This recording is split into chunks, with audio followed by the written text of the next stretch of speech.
Assalamualaikum warahmatullahi wabarakatuh. Perkenalkan, nama saya Farilah Migufaratu Syairah. Saya di sini akan mempresentasikan hasil kerja saya. Di sini saya mempunyai tema etika mahasiswa dan dosen.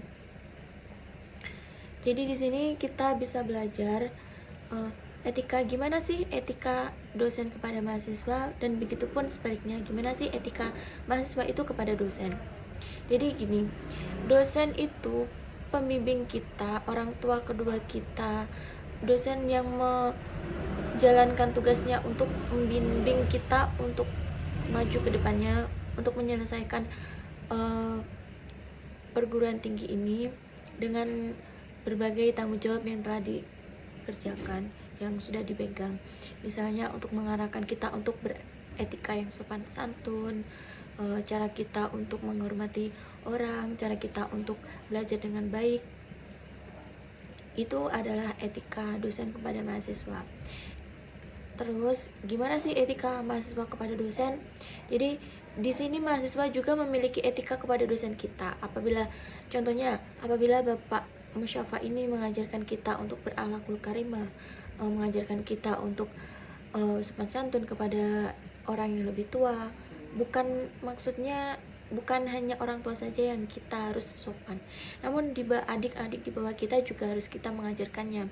Nah, kita harus kepada Bapak Musyafa ini kita harus mentaatinya, maksudnya tidak berontak, tidak membangkang dengan apa yang telah diberikan kepada Bapak Musyafa. Misalnya Bapak Musyafa ini memberi kita tugas, maka selesaikanlah tugas itu dengan tepat waktu.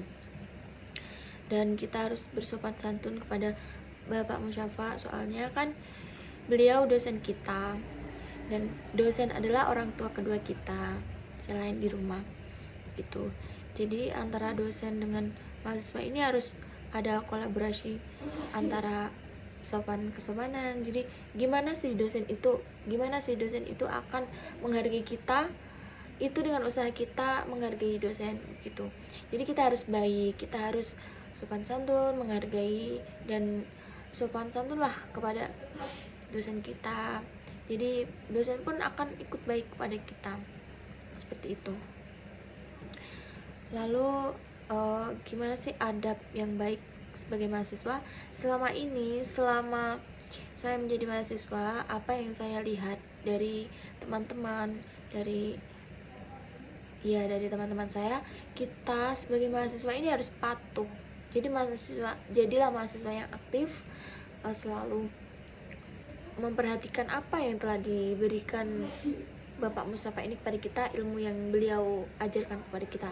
Misalkan beliau mengajarkan kita suatu materi, dan disitulah beliau memberikan kita tugas, atau disitulah beliau memberi pengertian yang sangat berarti buat kita. Kita harus fokus kepada beliau, tidak main HP,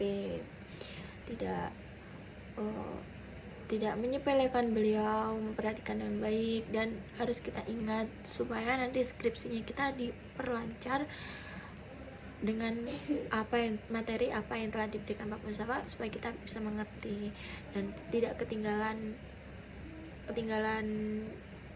mata pelajaran tersebut. Dan untuk dosen kepada mahasiswa, jadi kalau kita baik, kita berprestasi, kita aktif, maka dosen tidak segan-segan untuk memberikan nilai yang baik kepada kita. Begitupun sebaliknya. Seperti itu. Jadi mungkin hanya itu saja yang bisa saya sampaikan. Semoga bisa bermanfaat, dan saya minta maaf yang sebesar-besarnya jika ada salah kata maupun ucapan. Assalamualaikum warahmatullahi wabarakatuh.